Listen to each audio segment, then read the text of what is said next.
Vamos a entrar a la lección porque me van a perdonar, ¿verdad? Tengo que estar en otra iglesia más tarde y no quiero recordarle a ustedes la enseñanza. Gloria al Señor. Pero estuvimos en México, en Matamoros, allá el fin de semana pasada ministrando. Gracias al Señor, el Señor nos visitó, fue de bendición. Estamos orando al Señor. Les pedí a los hermanos, vamos a ayunar esta semana, hermanos, que viene, que sea la semana que está pasando, ¿verdad? Y orar porque ellos están construyendo, o sea, ya erigieron el templo, ya lo levantaron, pero hay que poner el techo y eso cuesta bastante. Ya tienen varios años los hermanos esperando para terminar eso, y yo tenía en plan un plan de ayudarles, y yo había prestado un dinero, hermanos, y pues el dinero no ha llegado hasta el día de hoy. Yo quería utilizarlo para ese fin y quiero que ustedes me ayuden a orar para que, ya sea de esa fuente o de otra fuente, el Señor provea el dinero para poder ayudar a mis hermanos allá a terminar esa casa de oración. Y yo sinceramente les digo, hermanos, la pasión de mi corazón es ayudar al ministerio. No solamente que yo predique o enseñe, no. Yo quiero ayudar, hermanos. El Señor conoce que no miento. Todo aquel que anda trabajando en el nombre del Señor, en la obra de Cristo, yo quiero propulsar, respaldar financieramente a los siervos de Dios. Lo digo porque se han levantado ministerios de muchas finanzas que tienen millones, no miles, millones de dólares alzados. No sé para qué, porque en el ataúd no van a poner nada de ese dinero. George Foreman, el ex boxeador, se acaba de morir.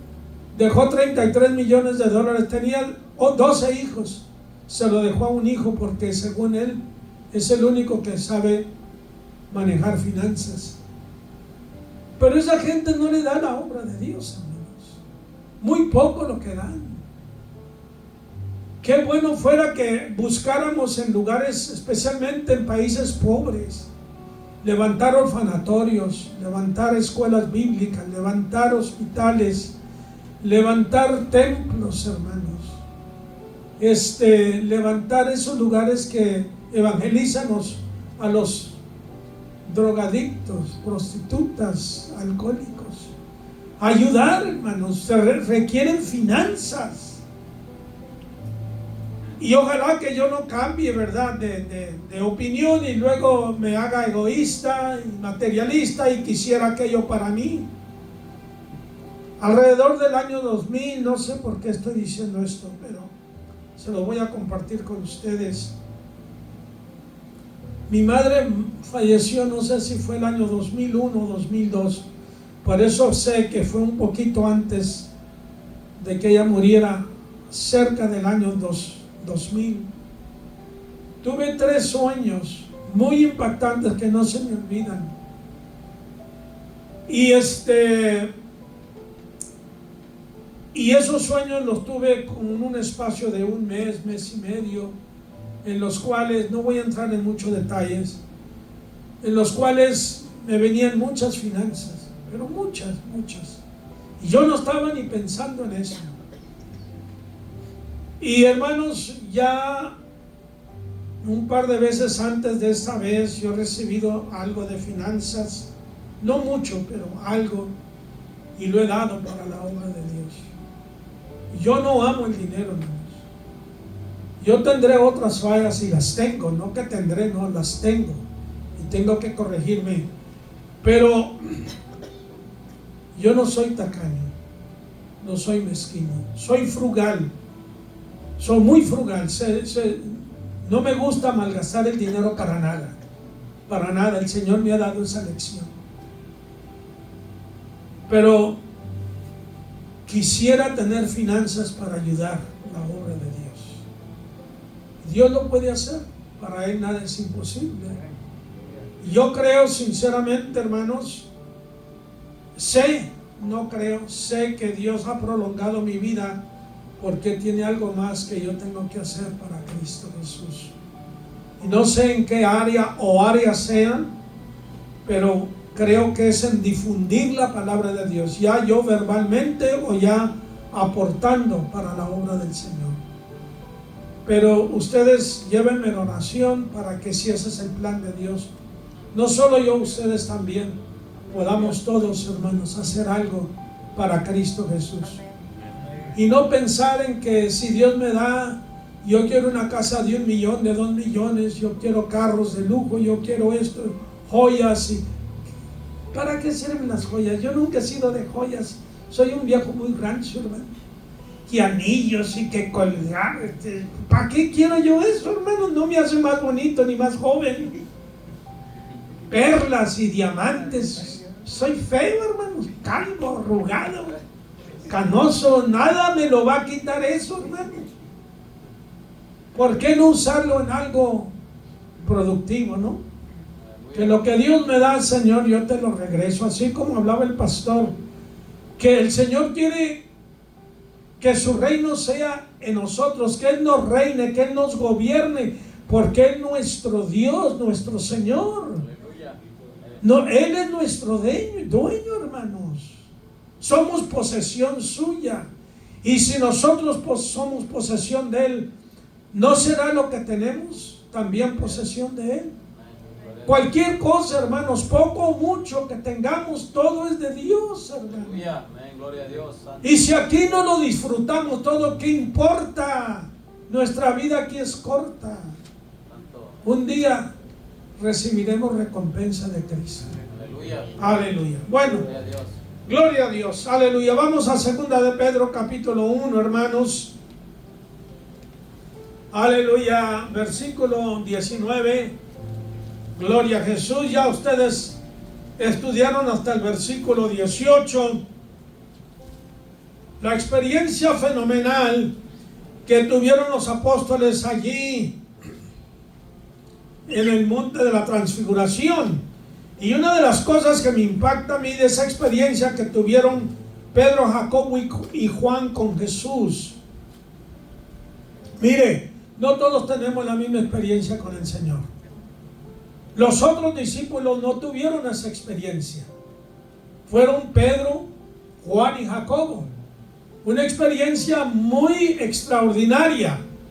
Ahora, dice el texto que los ojos de ellos estaban cargados de sueño. ¿No le pasa a usted eso también? A ver, yo me pongo a orar, hermano, si no puedo orar, estoy muy cansado. ¿Sabe lo que hago? Me levanto. Porque yo necesito orar, yo quiero orar. Y me levanto y comienzo a caminar, a orar. Y luego me hinco y el diablo otra vez, hermanos, me levanto y me siento a orar sentado. Acostado no voy a orar, ok, eso sí no.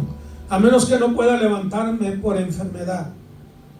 Pero me levanto a orar sentado o caminando o me hinco, hermanos, aleluya, porque necesito del Señor. Yo necesito el pan espiritual más que la comida material. Y dice la Biblia que estaban sus ojos cargados de sueño, más permaneciendo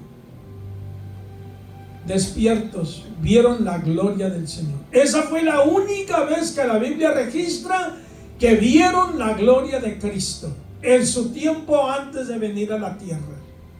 Esa gloria del Señor, esa presencia de Dios que los rodeaba a Jesús. ¿Qué tal si se duermen? No hubieran visto nada. Si se dejan vencer por el sueño, no hubieran visto la gloria de Cristo. Y esta gloria que ellos vieron, hermanos, cambió sus vidas, impactó sus vidas poderosísimamente, no solo a ellos, sino a la iglesia a la cual ellos ministraban, y testificaron de la gloria que vieron. Y a los otros discípulos de Jesús. Y hasta el día de hoy, después de 2000 años, a nosotros nos está impactando este testimonio tan poderoso. ¿Ok? Entonces, Aparte de esto, la gloria del Señor, la voz enviada del cielo, testimonios poderosos, la gloria de Cristo y luego la voz del mismo Dios Padre que dice: este es mi Hijo amado en el cual tomo complacencia. Lo mismo que sucedió cuando Jesús era bautizado por Juan el Bautista. Testimonio del Padre. Qué hermoso, ¿verdad? Aleluya.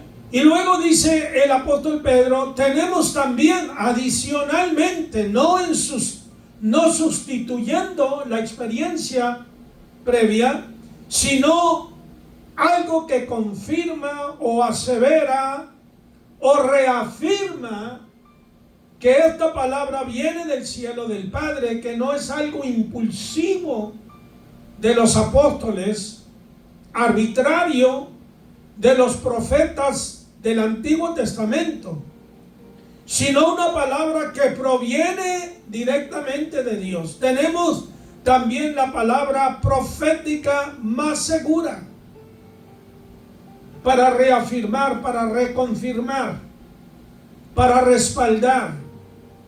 Eso es lo que yo hallo en la Biblia. Cuando yo leo, por ejemplo, Apocalipsis, digo, bueno, ¿y qué confirma las palabras de Juan?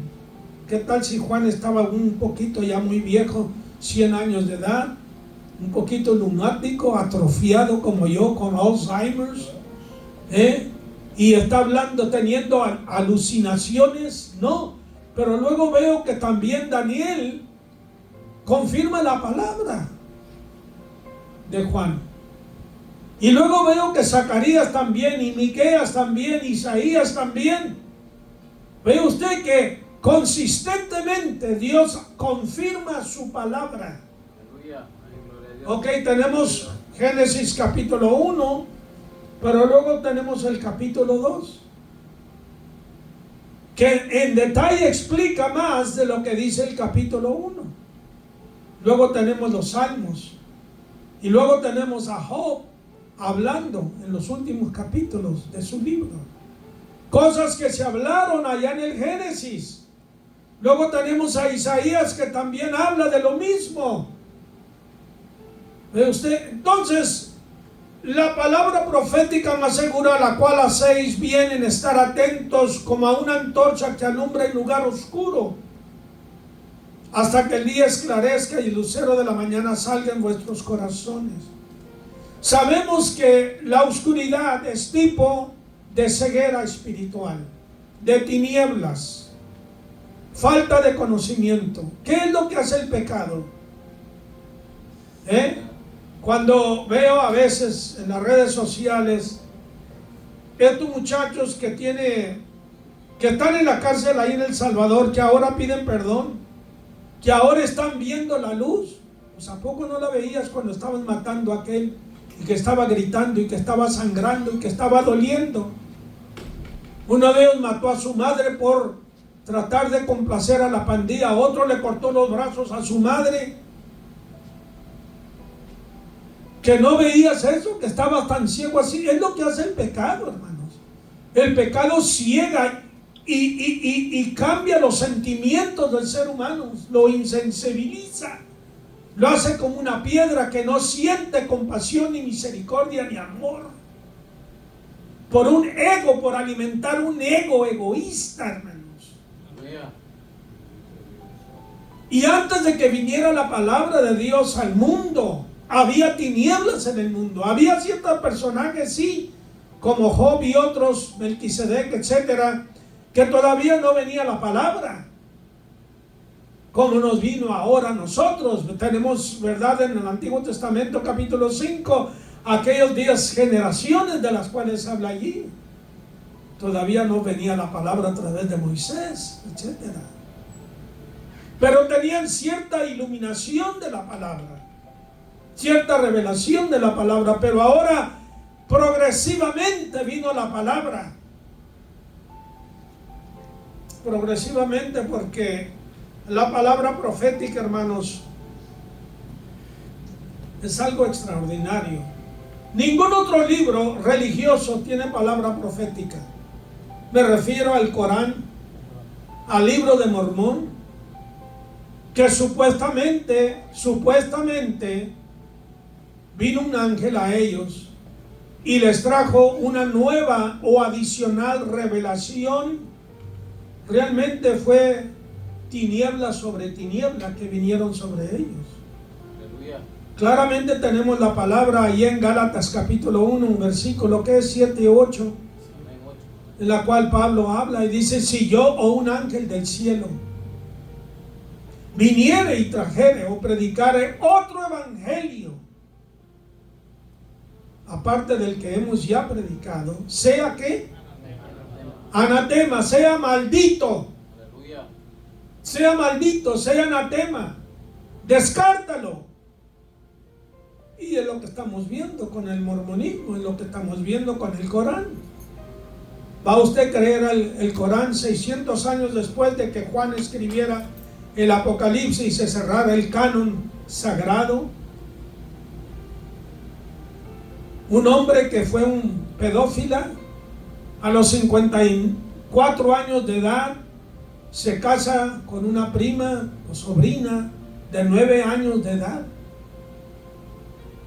que tuvo una revelación. Él le dijo a la mujer suya que sentía que un espíritu malo lo estaba ahorcando. Le dijo a la mujer: no, es un ángel que te está hablando. Pues sí, sí era un ángel de las tinieblas, un ángel caído. Y mire la ceguera, hermanos. Billones, no millones, billones han muerto en pecado, en tinieblas. Qué horribles son las tinieblas, ¿no? Gracias a Dios por la luz del cielo. Gracias a Dios por la luz artificial también, que los hombres inventaron, ¿verdad? O descubrieron, que es para el bien nuestro. Aleluya. Tenemos la palabra profética. La palabra profética es progresiva. Ahí en Génesis dice: en el principio crió Dios los cielos y la tierra. Así dice, ¿no? Luego ves Apocalipsis: vi cielos nuevos y tierra nueva. Y la tierra estaba desordenada y vacía. ¿Y qué dice Isaías 24? ¿Cómo está el mundo ahorita? En tinieblas, vacía de la presencia de Dios. Pero el Espíritu de Dios se movía sobre la superficie de las aguas, que dice Joel 2: en los postreros días derramaré de mi espíritu sobre toda carne. Usted agarra Génesis y lo compara con Apocalipsis, hermanos, y son paralelos. Aquello está dándonos un mensaje para el porvenir.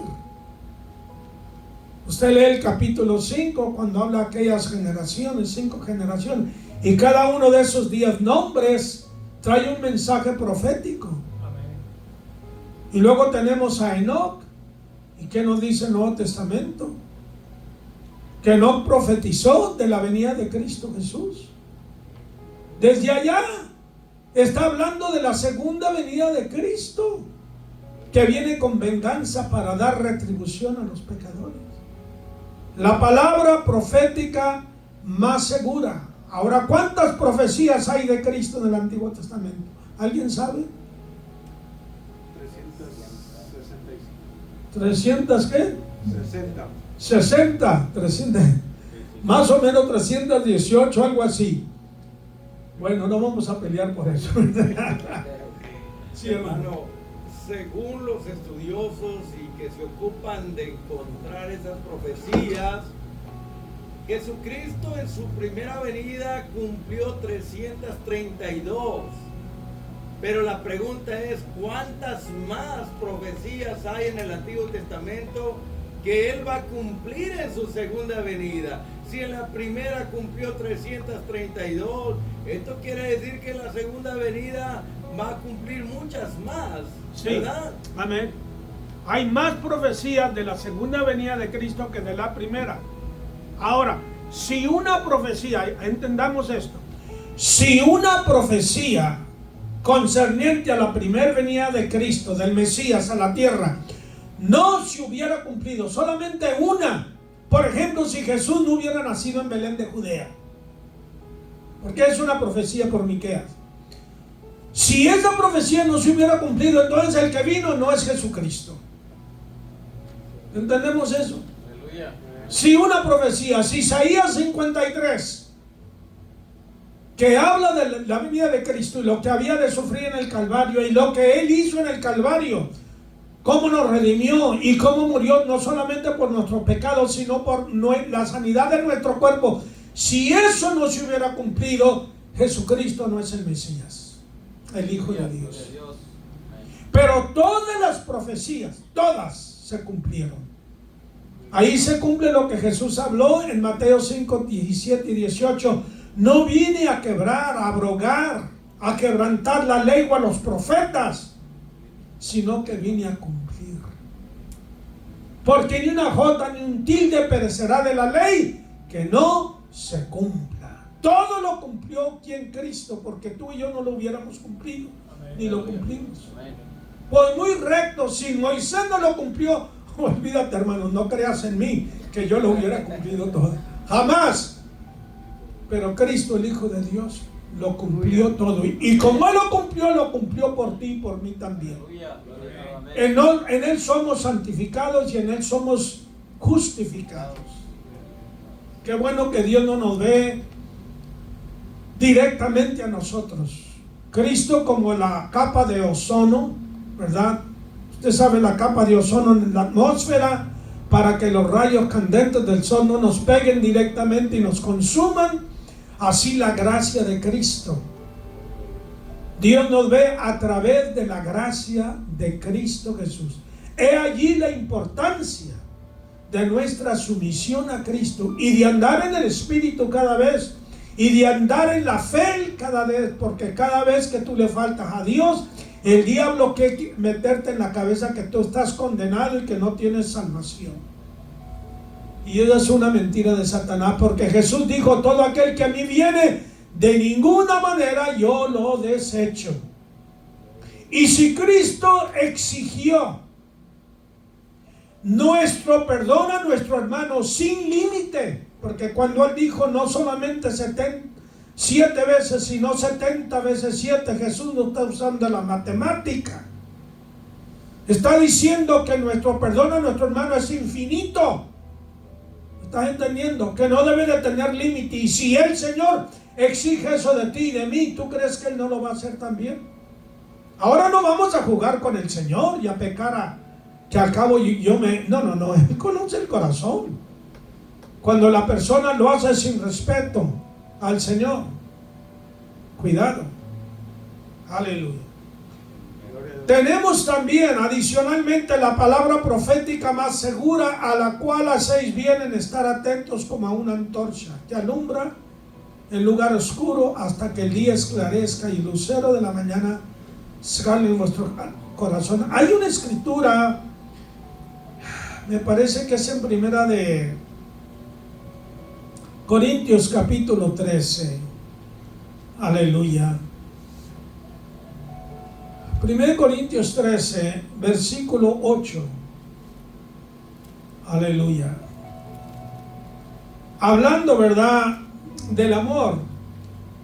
Que algunos, aún teólogos, hermanos, no sé por qué tan convenientemente utilizan eso para negar los milagros, las señales, las sanidades por medio de la oración, o el hablar en lenguas, o los dones del Espíritu. Pero esto no quiero usarlo como una base, ¿verdad?, como un ejemplo para ilustrar la profecía.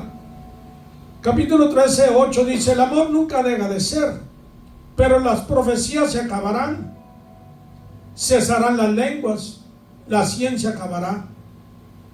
Porque en parte conocemos y en parte profetizamos, mas cuando venga lo perfecto, entonces lo que es en parte se acabará. Aquí lo perfecto para estos maestros de la cesación, la palabra cesación, cesar, acabar, terminar. Terminar con el hablar en lenguas, terminar con los milagros, terminar con las sanidades a través de la oración, etcétera. Dicen que cuando venga lo perfecto, o sea, cuando el canon sagrado, cuando ya todos los libros, ¿verdad?, sean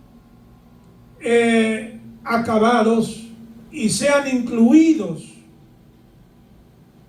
entonces las lenguas acabarán, cesarán las lenguas. Pues sí, pero, y se darán las profecías. Pues sí, pero hay una cosa aquí, dice, la ciencia se acabará. La ciencia no se ha acabado, ni la ciencia secular, ni la ciencia o conocimiento en cuanto a la palabra de Dios. Por lo contrario, desde el 48 para acá, cuando Israel fue formado como un estado, la ciencia de la palabra de Dios ha aumentado, el conocimiento en cuanto a las profecías ha aumentado. Aleluya. Cuando se vio, porque antes, hermanos, del 48 había dudas de que las profecías en cuanto a Israel se fueran a cumplir, a causa de que Israel estaba devastado, era un desierto. Habían pasado, hermanos, la Segunda Guerra, 6 millones de judíos habían sido aniquilados. Dios terminó con Israel y ahora hay una sustitución. La iglesia gentil es la que toma el lugar de Israel, según los teólogos. Pero eso no es verdad. Dios tiene un trato con Israel hasta el día de hoy. Dios tiene un trato con la iglesia gentil y judía hasta el día de hoy. Entonces esta ciencia no se ha acabado. Pastor, ¿puede darnos una palabra en esto, una iluminación sobre lo que acabo de leer aquí en el versículo 8? 1 Corintios 13:8. Bueno, hermano, lo que yo puedo comentar es que, como dijo el apóstol Pablo en Hebreos capítulo 13, verso 8, que Jesucristo es el mismo de ayer, hoy y por los siglos.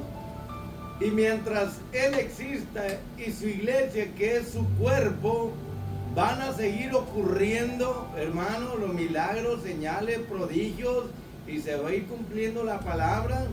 Yo no creo que los milagros, señales y prodigios y las profecías han dejado de cumplirse, ni tampoco que han cesado los milagros, señales y prodigios que Dios usa para confirmar su palabra profética y también confirmar que Jesucristo no ha pasado de moda, que Él es el mismo de ayer, hoy y por los siglos. Por tanto, esa interpretación que ciertos teólogos han dado es errónea, porque contradice la palabra de Dios, porque aún sabemos que el milagro más grande de todos, puede haber muchos milagros, pero a veces nadie se pone a pensar que el milagro más grande de Dios en el ser humano se llama regeneración. Amén. Transformar a un pecador en un santo, a un injusto en un justo, a un hijo del diablo en hijo de Dios. Ese es el milagro más grande, la regeneración, la transformación. Y eso sigue ocurriendo. Los demás milagros son milagritos en comparación con el milagro de la regeneración. Amén. Y si la Biblia dice que Jesucristo es el mismo ayer, hoy y por los siglos, y si la iglesia es su cuerpo, entonces todavía Dios sigue hablando, revelando, manifestándose, sigue obrando. Él nunca ha dejado de dar testimonio de sí mismo, de lo que ha dicho. Por lo tanto, nosotros estamos en contra de esta doctrina que dice que con la muerte de los apóstoles cesó todo, que ya Dios no habla, que Dios no se manifiesta, que Dios no da profecía, que ya no hay lengua, que ya no hay dones que se manifiestan. Nosotros descartamos y decimos que esa mentalidad, esa interpretación de la escritura es errada, porque no concuerda, no armoniza con las demás escrituras. Y tenemos una regla muy clara, que cuando vamos a interpretar un pasaje de la escritura que contradice otra parte de la Biblia, nos damos cuenta que estamos interpretando mal la palabra. Amén. Porque la Biblia se interpreta a sí misma y no necesita de ningún intérprete. Nosotros lo que hacemos es solamente que somos instrumentos de Dios para exponer la palabra. Y por eso es que han nacido muchas herejías por malas interpretaciones de gente que dice que Dios cesó y paró y que ya no va a hacer más milagros, cuando en realidad cada día nuevo es un milagro de Dios, hermano. Dios nunca ha dejado de trabajar. Jesucristo dijo: mi Padre hasta ahora trabaja y yo trabajo. Mire, Dios sigue obrando y haciendo milagros. Que la gente no lo crea o no lo entiende es otra cosa, pero Dios sigue trabajando y obrando en su pueblo, en su iglesia y en el mundo, porque Él es soberano y todo el universo está bajo su dominio, bajo el control. Si Él deja de trabajar un día, todo el cosmos, todo el universo se descalabra y quedamos en la nada. Gracias. Amén, hermano. Hay una escritura, ustedes saben ya, Isaías 53, que por sus llagas fuimos nosotros curados, que Él llevó nuestras enfermedades en su cuerpo. Y estos intérpretes dicen que está hablando de la enfermedad espiritual, no de la enfermedad física. Sin embargo, hay una escritura que me gusta a mí para contrarrestar ese pensamiento erróneo, que se halla en Mateo capítulo 8, versículo 14 y 15, 17 al 17. Vino Jesús a casa de Pedro y vio a la suegra de este postrada en cama con fiebre, y tocó su mano. La fiebre la dejó y ella se levantó y le servía. Cuando llegó la noche, trajeron a él muchos endemoniados. Con la palabra echó fuera a los demonios y sanó a todos los enfermos, para que se cumpliese lo dicho por el profeta Isaías, cuando dijo: él mismo, Cristo mismo, tomó que nuestras enfermedades y llevó nuestras dolencias. No está hablando aquí de lo espiritual, está hablando de lo físico. Primero sanó a la suegra de Pedro, y luego vinieron endemoniados y enfermos, físicamente enfermos, y los sanó para cumplirse lo que había dicho el profeta. Y en Lucas 4:18, ¿qué dijo el Señor en la sinagoga? El Espíritu de Dios está sobre mí, por cuanto me ha ungido para dar vista a los ciegos, para sanar a los quebrantados de corazón, para traer, hermanos, alivio, sanidad. Es algo no solamente espiritual, es espiritual, sí, que es lo más grande, pero es también físico. Aleluya. Aleluya. No negamos, ¿verdad?, la medicina, y que Dios usa la medicina y los medios, pero tampoco vamos a negar que Dios hace milagros. Ahora, en cuanto a la revelación, que el Señor se muestra a la gente, visiones y eso, ¿qué le dice usted a un musulmán que no cree en Cristo? Que cree que Mahoma y Alá es todo. No cree en Cristo, no cree que es el Hijo de Dios. Un profeta lo creen como profeta solamente, pero no como el Hijo de Dios. ¿Qué le dice usted a un judío que no cree que Jesucristo es el Hijo de Dios? Y de repente, tanto uno como el otro, Cristo se les ha revelado en sueño, en visión. Han tenido experiencias extraordinarias y sus vidas han cambiado. Han recibido a Cristo como su Salvador. ¿Qué le diríamos nosotros? ¿Que no es verdad la experiencia que tuvieron? ¿Que no son milagros? O sea, ese es un argumento fuerte, ¿verdad?, para refutar. Bueno, tenemos la palabra profética más segura, la cual hacéis bien en estar atentos a la palabra. ¿Sí, hermano? Solamente quería confirmar con otra cita de lo que usted está hablando, hermano, porque hay algunos que dicen que aquí en Santiago capítulo 5, versos 14 y 15, lo dice claramente que si alguno de nosotros está enfermo, dice, llame a los ancianos, a los líderes de la iglesia, y que ellos oren por él. ¿Cómo? Ungiéndolo con aceite en el nombre del Señor. Pero sigue diciendo en el verso 15, y la oración de fe salvará al enfermo. No está hablando de salvación del alma, está hablando salvación no siempre significa salvación del alma, significa liberación. La palabra salvación significa liberación, quiere decir que será liberado de esa enfermedad de su cuerpo. Y miren lo que sigue diciendo: y el Señor lo levantará. Si estaba en cama, se va a levantar y va a caminar.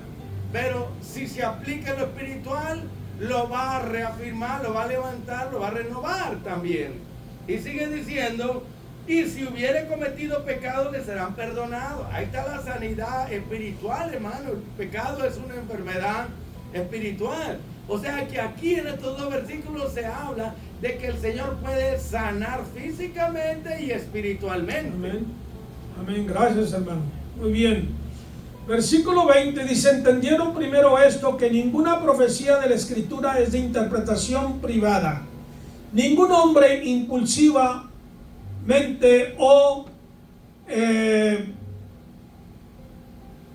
arbitrariamente habló la palabra de Dios a existencia. Los santos hombres de Dios, los profetas, los llamados de Dios, fueron los que hablaron la palabra de Dios a existencia. Miren, hermanos, había 3 hombres que eran ungidos, ustedes ya lo saben, en el Antiguo Testamento: el profeta, el rey, el sacerdote.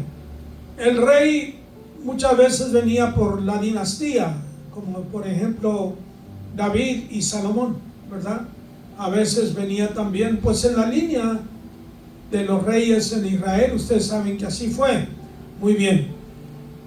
El sacerdocio venía por una orden sacerdotal, ¿verdad? De la tribu de Leví. Amén, aleluya. Ok, de la familia de Aarón. Pero no así el profeta. El profeta tenía un llamado muy único, muy especial, y una unción muy diferente. Eso no era, hermanos, por una línea sacerdotal o por dinastía. Esto tenía que ser un llamado de Dios muy singular, muy diferente. Y entre estos profetas vemos a unos que eran de la aristocracia, ¿verdad?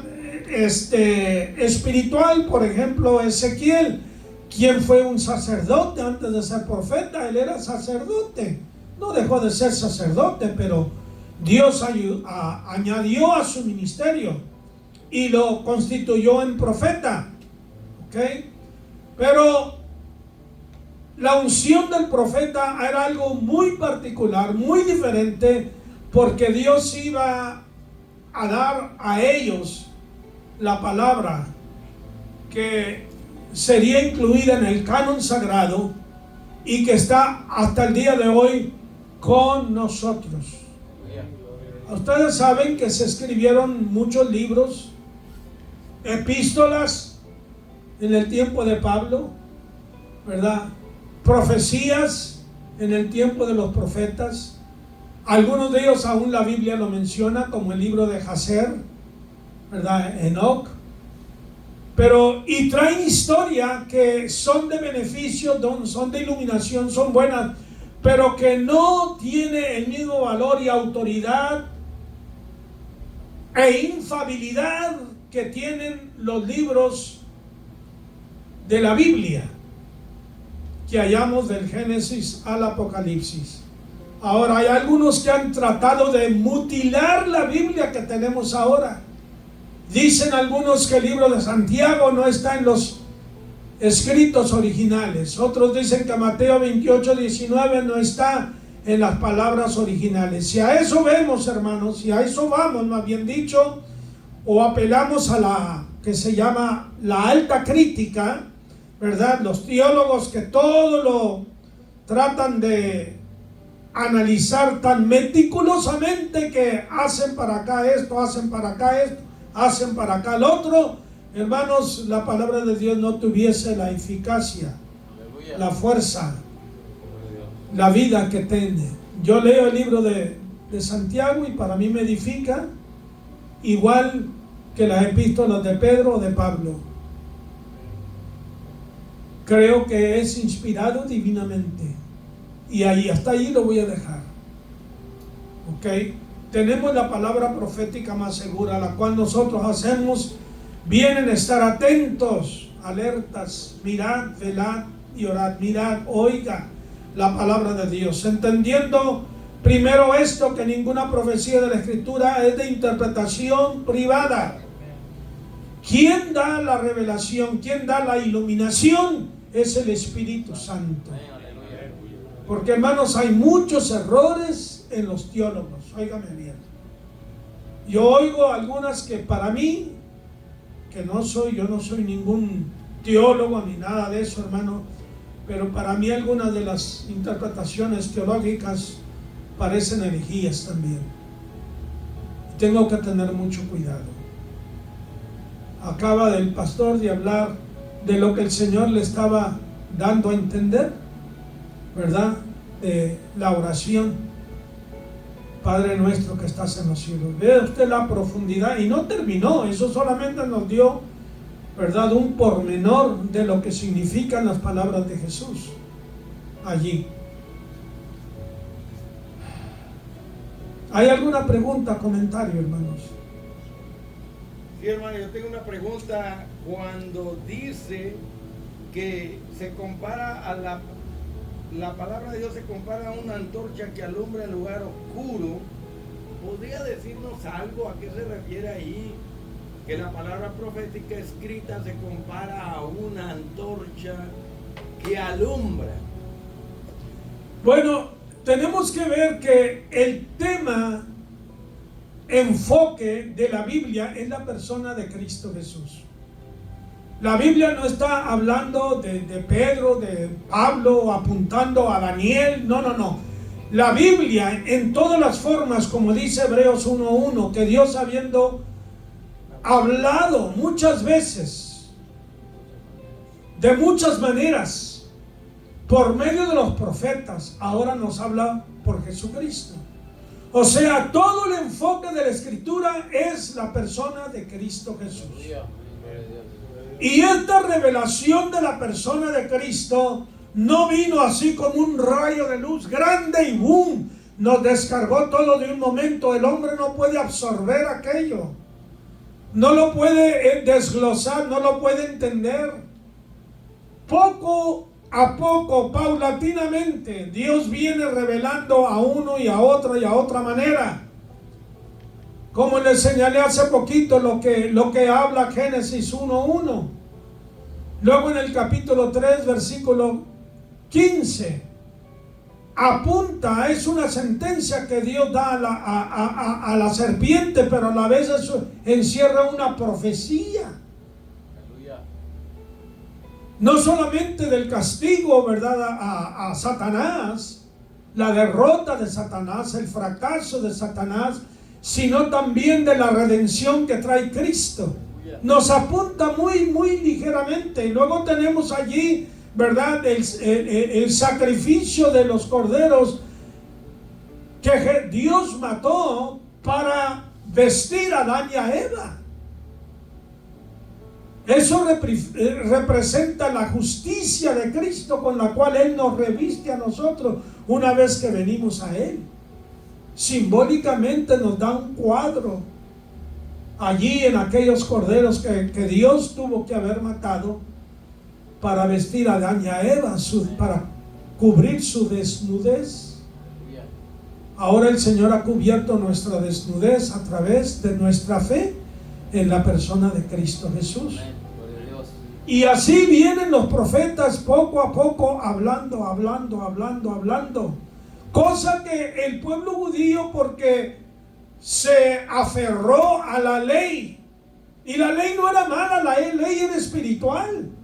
El problema es que ellos quisieron justificarse a través de la ley. Si yo cumplo esto, yo logro esto. No, es por la fe. Mi sacrificio no es perfecto delante de Dios. En el Antiguo Testamento ningún sacrificio fue perfecto, ni borró el pecado, cubrió el pecado, pero no lo limpió, no lo borró. Y aún nosotros ahora, si ayunas y ora, nuestro ayuno, nuestra oración no es perfecta, hermanos. Aleluya. Nada es perfecto de lo que hacemos, mi ofrenda no es perfecta, pero lo hago todo en fe. Cuando yo oro en fe al Señor. Yo ayuno en fe. Yo doy una ofrenda, doy mis diezmos, los doy en fe. Entonces el Señor lo acepta, hermanos, y lo perfecciona. Tengo que creer eso. ¿Cómo voy a comprar yo la gracia de Dios con los diezmos o la ofrenda? ¿Cómo voy a comprar yo la gracia de Dios con un ayuno? No lo compro, hermano, no está de venta. Es por la fe que damos al Señor, que servimos a Cristo, que adoramos, que le cantamos. Ok, entonces, hermanos, es lo que yo veo, ¿verdad? Que el Señor vino a mostrarse progresivamente. Tenemos el orden de los sacerdotes, los sacrificios que traía el pueblo a Dios, que está ahí apuntando a la persona de Cristo Jesús. Así que poco a poco, hermanos, viene el brillo de aquella luz divina a los hombres, hasta que viene la persona de Cristo. Ya no el tipo, ya no el simbolismo de Cristo, sino la persona mismo de Cristo que aparece en el tiempo adecuado, como dice Gálatas 4:4, ¿verdad? Que cuando vino el cumplimiento del tiempo, Dios envió a su Hijo, nacido de mujer, nacido bajo la ley. Ok, Dios lo envió en el tiempo apropiado, adecuado. Y ahora vemos el resultado de ello. Cristo se ha revelado a nosotros. ¿Y qué nos es? Nos trae una convicción. La convicción que trajo a los apóstoles nos la trae a nosotros después de 2000 años, porque aquellos debieron, Pablo, Pedro, Juan, ellos debieron, nosotros no lo hemos visto, hermanos. Lo aceptamos por la fe. Más bienaventurados son los que no vieron y creyeron. Así que por la gracia de Dios somos bienaventurados, que después de 2000 años que Cristo todavía no ha venido a la tierra, no se ha revelado personal y físicamente a nosotros, pero por la fe hemos aceptado el mensaje, le hemos recibido y ha regenerado nuestras vidas, las ha cambiado, nos ha dado esta fe y esta esperanza. Gloria a Él para siempre. Amén, aleluya. Aleluya.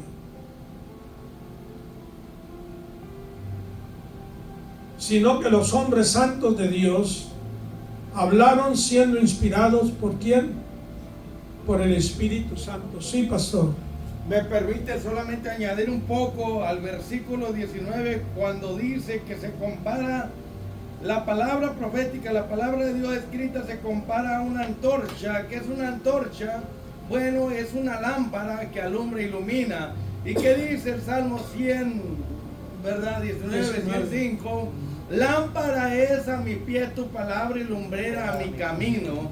Entonces quiere decir, hermano, que la palabra de Dios es luz y es muy importante. Y en toda la historia humana lo que ha iluminado al mundo es la palabra de Dios en medio de un lugar oscuro del paganismo, de la ignorancia. Entonces esa palabra que es luz es necesaria para nosotros, porque es la que nos ilumina, la que nos saca de la ignorancia para poder caminar al estilo de Dios. Ahora, cuando dice que esa antorcha, esa palabra alumbra, ilumina la mente y el corazón, y la exposición de tus palabras, como le está haciendo usted hoy, alumbra, ilumina a los que están con una mente oscurecida por el pecado, los que están en la ignorancia. Cuando la exposición de la palabra alumbra, entonces estas personas salen de la ignorancia. Un día nos hablaron esta palabra que es luz.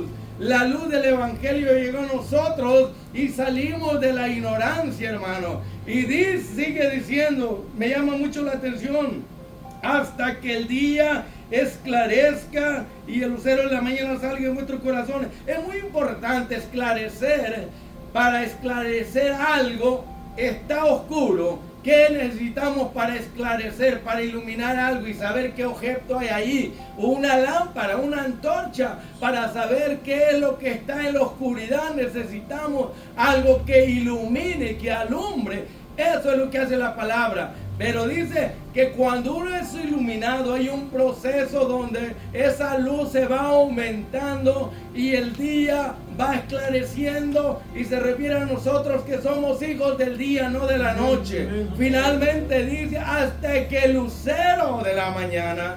Sabemos que hay muchos falsos intérpretes, hermanos, de la Biblia, porque allá en Isaías capítulo 14 habla, ¿cómo caíste tú, oh lucero, hijo de la mañana? Muchos intérpretes dicen que este título le pertenece a Lucifer, a Satanás, y que aquí no se está hablando de Cristo, sino de él. Mire, así les enseñan en el círculo del satanismo y de estas sociedades secretas donde creen que Lucifer es Dios, que él es el lucero, hijo de la mañana. Pero nosotros sabemos aquí que el lucero de la mañana se está refiriendo a Cristo, porque él dijo, yo soy el lucero del mundo, o la luz del mundo, y el que me sigue no andará más en tinieblas. Y por eso ustedes ahora, cristianos, son hijos de luz, porque tienen la luz de Cristo. El lucero de la mañana que está en nosotros se llama Jesucristo. Y dice que hay un proceso que va a ir alumbrando, iluminando nuestros corazones hasta que lo vayamos conociendo más.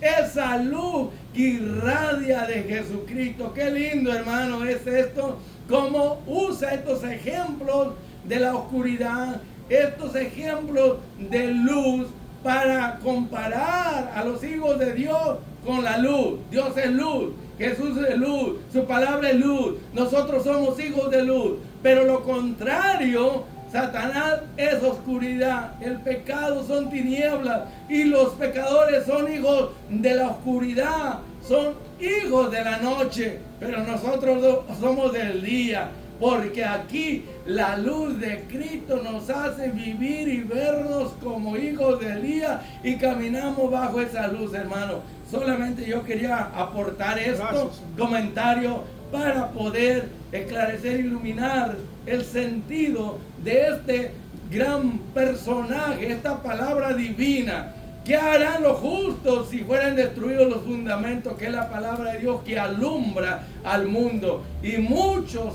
grandes hombres fueron iluminados con esta luz de la palabra de Dios. ¿Y qué haríamos nosotros sin este lucero de la mañana, que es Cristo? Dice que la luz vino al mundo, y desde que la luz vino al mundo, este mundo ya no está más en tinieblas. Hay una luz, que es Jesucristo, es su palabra, la palabra encarnada. Gracias, hermano. Amén, hermanos. Gloria a Dios por la palabra de Dios esta mañana. Hasta aquí vamos a dar la enseñanza.